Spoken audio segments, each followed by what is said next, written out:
బధ్నీమో వయమంజలిం ప్రతిదినం బంధక్షిదే దేహినాం. బధ్నీమో వయమంజలిం ప్రతిదినం బంధక్షిదే దేహినాం.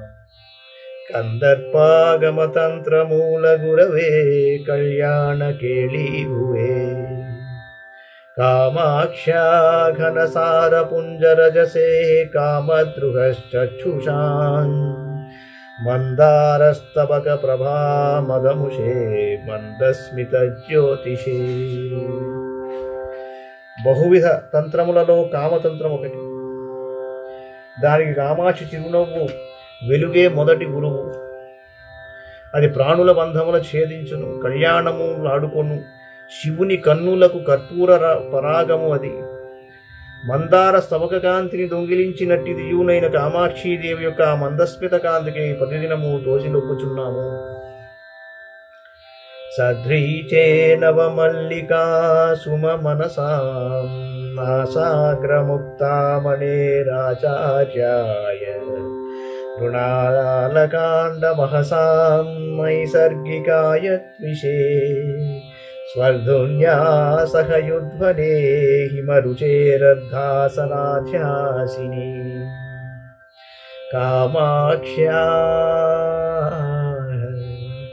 కామాక్ష్యాః స్మితమంజరీ ధవళిమాద్వైతాయ తస్మై నమః.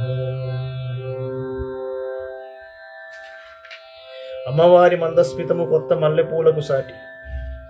నాసికాభూషణమునకు గురువు. తామరతూండ్ల సహజ కాంతికి అభిన్నము. ఆ మందస్మితము ఆకాశగంగతో పోరాడును.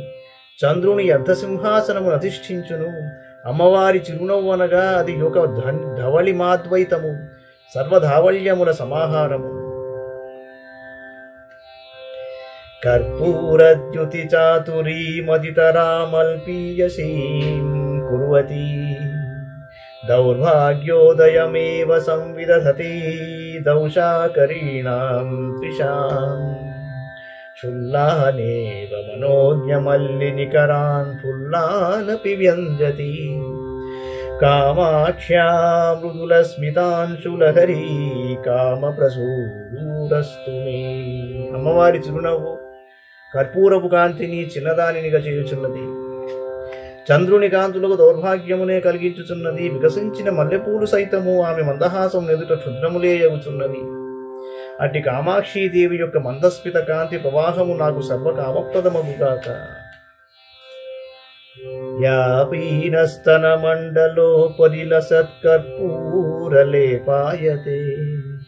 యా నీలేక్షణ రాత్రికాంతితతిషు జ్యోత్స్నా ప్రరోహాయతే. యా సౌందర్యధునీతరంగతతిషు వ్యాలోలహంసాయతే. కామాక్ష్యా శిశిరీకరోతు హృదయం సా మే స్మిత ప్రాచురీ. ఈ శ్లోకమున అమ్మవారి స్మిత ప్రాచురి, ఆమె స్తనమండలంపై కర్పూర లేపం వలె, ఆమె కన్నుల రాత్రుల కాంతుల గుంపులందు వెన్నెల మొలక వలె, ఆమె సౌందర్య నదీ తరంగ సమూహములందు కదలాడు హంసవలెను ఆచరించుచున్నది. యేషాం గచ్చతి పూర్వపక్ష సరణిం కౌముత్వత శ్వేతిమా. యేషాం సంతతమారురుక్షతి తులాకక్ష్యాం శరచ్చంద్రమా. యేషామిచ్చతి కంబురప్యసులభామంతే వసత్ప్రక్రియాం. కామాక్ష్యా మమతాం హరంతు మమతే హాసత్విషామంకురాః.